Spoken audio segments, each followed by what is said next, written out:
নিজের হাতে পিৎজা খেতে একটা অন্যরকম টেস্ট। আমার নানু খাচ্ছে, এই যে। কেমন লাগতেছে নানু? ভালো, খুব টেস্ট, খুব টেস্ট। হ্যাঁ, দারুণ। দেখো বন্ধুরা, আমার মেয়ে খুব সুন্দর করে পিৎজা বানায় সব সময়। ওর হাতের পিৎজা আর হচ্ছে হ্যাঁ, ওর হাতের পিৎজা আর হচ্ছে এই যে মোমো, এই দুটো খাবার খুব খুব টেস্টি হয়, যেটা বাজারও আমার মনে হয় বাহির থেকে খেলেও এত টেস্ট পাই না যেটা আমার মেয়ে বানালে হয়।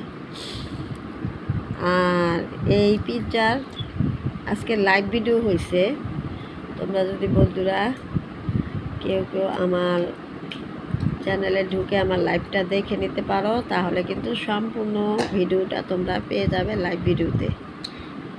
তো ভালো থাকবা বন্ধুরা। আর দেখো, মেঘের মধ্যে তোমাদের গাছের কি টিপস দিব বলো বাগানের? এটা আমি কেন, এটা সব বাগানি ভাই বোনরাই কিন্তু এই দুঃখটা এখন করতেছো এবং বুঝতেছো। তো দেখো কত ইয়ামি হয়েছে, দেখছো? দেখো খুবই মানে সফট, খুবই সফট হয়েছে, দেখছো? আমি আগে যে চিজটা খেতাম সেটা হচ্ছে মজারেলা চিজটা আর কি, মজারেলা। এটাও মজারেলাই, কিন্তু এটা আড়ঙের আর কি। এবার নিয়ে আসছি 2 প্যাকেট সুপার শপ থেকে।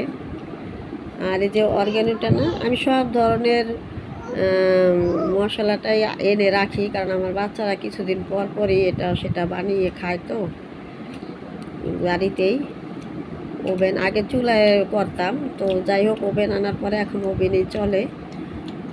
ওভেন এনেছি তাও 1.5-2 বছর হবে আমি ওভেনটা এনে দিয়েছি, কারণ আমার মেয়েরা সব কিছু মানে এত পরিমাণে এগুলো খায় যে মানে বাহিরের যে একটা খাবার, টেস্টি টেটের খাবারগুলোই আমরা বেশি খাওয়া পড়ে আমার মেয়েদের আর কি। আর কাচ্চি বিরিয়ানিটা, সেটা নিয়ে তোমাদের অনেক দিন আমি ভিডিও দিয়েছি। কাচ্চি বিরিয়ানিটা আমরা খাই সুলতান ডাইনের, এটা হচ্ছে আমাদের সাভারের বিখ্যাত সুলতান ডাইনের। আর এরকম ফুড জাতীয় খাবারগুলো আমরা টেস্টি টেটের থেকে খাই। তো সবসময় তো আর টেস্টি টেট অবশ্য বেশি দূরে নয়, আমাদের বাড়ি থেকে আমাদের বাজারটা হচ্ছে এখান থেকে 10 থেকে 15 থেকে 20 মিনিট। তো তারপরও মনে করো যে সবসময় ভালো যে পাই তা কিন্তু নয়, একমাত্র বাজারের দিন ছাড়া এমনি যদি যাই তাহলে কিন্তু সেগুলো ভালো হয় না। তো বাড়িতেই বেশি একটা ভালো, খুব স্বাচ্ছন্দ্য বোধ করে। আর আমার মেয়ের হাতের যেহেতু খুবই মজা হয়, তো সেই কারণে সব কিছু মিলে এখন এই অবস্থা আর কি। তো যাই হোক, সব কিছু মিলে খাবার দাবার খুব মজা হয়েছে আর কি। এই কারণেই বাচ্চাদের সব কিছু যেহেতু ওরা খায়, এই জন্য সবসময় হাতের কাছে আমি সব কিছু এনে রাখি।